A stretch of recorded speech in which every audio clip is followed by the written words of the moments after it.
Okay, and here we are with the fourth and final lecture segment for the first week back to classes for the Media and Society class. And this is going to be a really important video lecture because at the end I'm going to talk about how the class changes are occurring, both with the way we're delivering it, but also with the way the quizzes are. So that'll come at the very end of the lecture. It'll be a short lecture. So when I finished the other section, I was talking about what PR people do in the industry, and of course they do a variety of things, right? Advertising, websites, news releases, pitch letters to the media. We have an interesting story for you and we think you should cover it. So they do a lot of that kind of thing. Excuse me, let me break it down into categories. People who are involved in PR generally do a variety of things. So we do what we call external communication, which would be the news releases, maybe a newsletter, a brochure, and they do media relations. Excuse me, talking to folks in the media and hopefully convincing them strategically that they should cover the topic. So when I did PR for Winona State, I was frequently talking to local media, television stations, newspapers, radio stations, saying, this interesting thing is happening over at Winona State.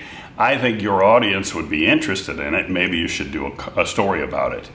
Then Winona State would be covered in the news media portion of the radio station, the newspaper, or the TV station, which actually carries some value. You could buy an ad, but everyone knows that it's an ad and reads it as an ad or views it as an ad and sometimes tunes it out.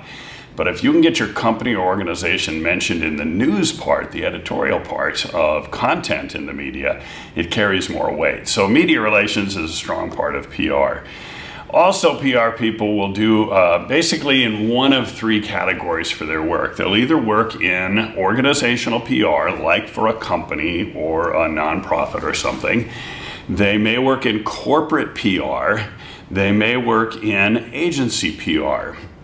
In an agency setting, they may be working on a variety of materials for a variety of clients in a given day. If you're working at an agency, you may have 6 or 8 clients to work on. So in the morning, you may be working on something for Toro or for 3M Corporation.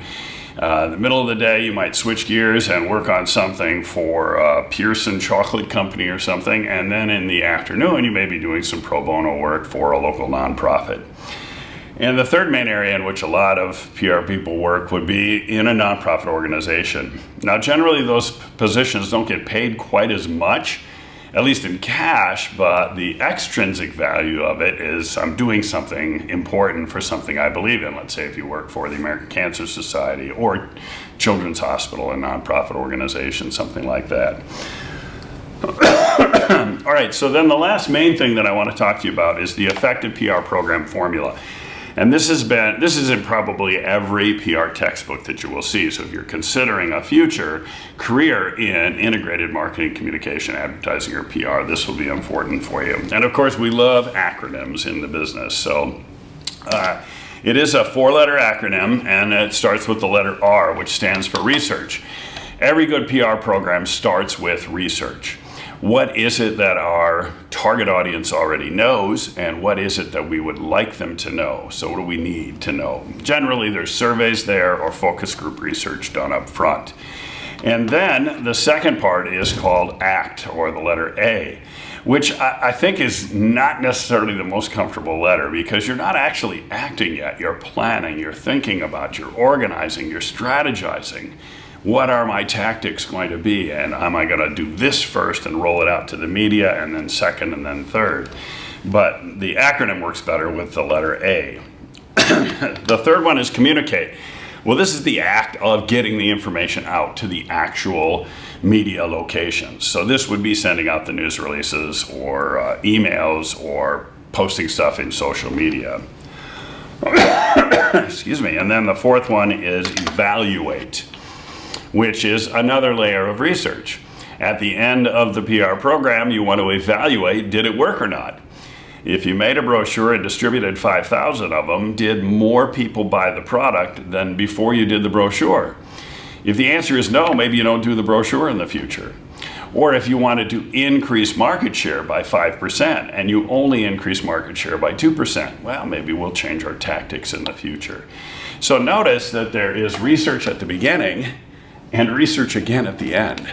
Now, I'll be honest with you, in a lot of PR positions, they stop here because this takes time and effort and costs money, and there's way more projects to do, and you always got another deadline coming up. So you do this research up front, you actually do the planning, you do the communicating, and then we should do the evaluation, but we ran out of time, we got to start on the next project. But this is so important. If you get a career in PR or advertising, you should definitely close the loop and do research at the back end to see if what we were working on was actually worth it. And, should we do it again? Now, notice I say plan here, but it would be a really funky acronym. It'd be RIPSI or something. And so they changed it to the word ACT, but in this case, the act of planning. And then this is the actual communication. So, all right, last word on PR. Majority of PR people work in private businesses, organizations, and government. In fact, the government has a ton of PR people.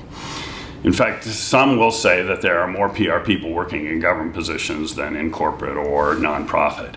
I'm not sure if those numbers are true, but there's a lot of folks in government trying to get the word out and inform their citizens, so I think that makes sense. And the principles are the same for PR if you're in a for-profit organization, say a company, or nonprofit. You are really trying to communicate and build relationships with your publics. And then PR communication does have a point of view. It is slanted, but hopefully slanted, as I said earlier in the lecture, with honesty and ethical communication. So we're not trying to trick anybody into liking our product or our candidate or our nonprofit. We're just giving them fact-based information and let them make an educated decision. Okay, now this brings me to the class operation changes. You've seen now I've done 4 short lecture segments. I'm trying to compress as much as I can into short segments because I think it's boring to watch long videos, so I've tried to keep these short. And for this first class after the extended break, I actually tried setting my camera up, a couple of different cameras, couple different microphones, couple different locations, trying to find the best one. So you'll notice in a couple of those videos, maybe I was a little too dark, or the screen was a little too light, or the audio wasn't so good, so I'm tweaking it. And I'll decide among those 4 which is the best setting, and then that's the one I'll use for the rest of the semester. The class will be completely online, lecture segment. Excuse me. We'll do lecture segments, short segments like I've been doing. These are live to video, so I'm not doing much editing. Even though I'm coughing a little bit, I could cut those out, or I've got a little reflection on the board here, but I'm just trying to be as efficient as possible and keep it moving. So, these are not network quality production. I'm going to post these videos on D2L every week, and I don't know, depending on the speed of your internet connection, where you are going to watch these from, whether you'll be able to view them within the D2L product. You may have to download them, but downloading is fairly easy, and for these short videos should take 10 minutes or less to download each video. I know that's a little additional work, but since they're much shorter and we're not going to do 2 hours of lecture every week, it shouldn't be too much of a burden. The quiz will be available all day on Wednesday. I'm going to set them up so that they'll open at 12:01 a.m. and it'll end at 11:59. So you have to do a quiz every week on a Wednesday. So you might say, oh, I'd rather do it on Tuesday or Thursday. Well, that's not the way it's going to work. In this parameter, you're going to have to find a way sometime during those 24 hours to do the quiz, and it should take you, quizzes take 10-15 minutes at the most. So find a time every Wednesday to do the quiz, and it'll only be on that week's material. So, like next Wednesday, you can't do last Wednesday's quiz. You got to do them week by week. And that's one way to keep up with the content. Now, since you'll be doing the quizzes at home or wherever you want to do them, at work, in your car, it doesn't matter to me, there is the potential that you could try to use other resources. You could use your book. You could have, let's say, your phone and look stuff up on your phone, or look in your notes. And I guess I have to be okay with that. I'd rather have you just try to remember stuff, because these quizzes are supposed to be based on, are you learning anything? Is anything kind of getting in and sticking with you? But I am not going to try to figure out if anyone's looking at other materials. But the thing is, the quizzes are going to have a fairly short deadline. They'll be just long enough to do. You could look a few things up, and I guess I'm going to be okay with that, but I don't think you'll have time to look every question and answer up, so you should probably do the studying before you start the quiz, and you only get one attempt at it. So when you get into the quiz, go through it. Now, when we have about a 35 question quiz regular weeks, most students finish that in 10 or 11 minutes. These are I'm gonna give you 1 minute per question. So if I have a 41 question quiz, you'll get 41 minutes to do it. Well, that's a really long time, and you'll be able to look stuff up. And I know it's not the best way to run a quiz, but given this new kind of environment that we're working in, I think it'll be okay. And here's the thing, if you have to look a bunch of stuff up while you're looking it up, you're actually going to be getting smarter and learning stuff. So I guess I'm going to be okay with that.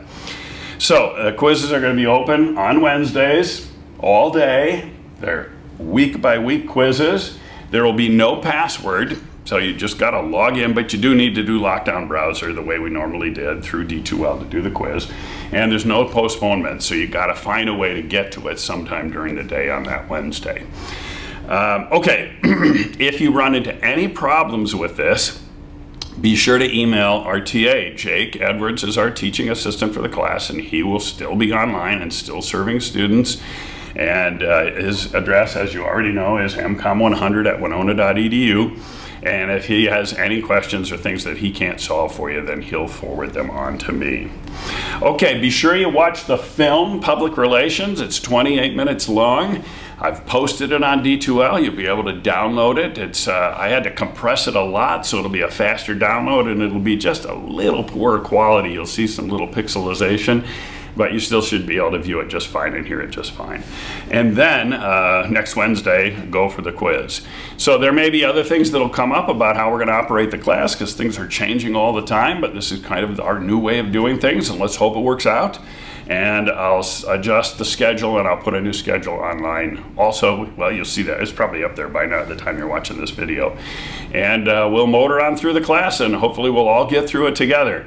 Thanks for your flexibility and dealing with this difficult situation, just as I've had to do and all of your other faculty colleagues and your students. And we'll do the best we can, because Winona State wants to make sure that you get value for your tuition dollar and that you actually learn something. And we want you to finish the class successfully and get a letter grade you're proud of. All right, we'll do another set of lectures. Let's see what's happening next week. So the next week we will do advertising, which is chapter 9 in our book, and I'll do some adjusting to the schedule beyond that.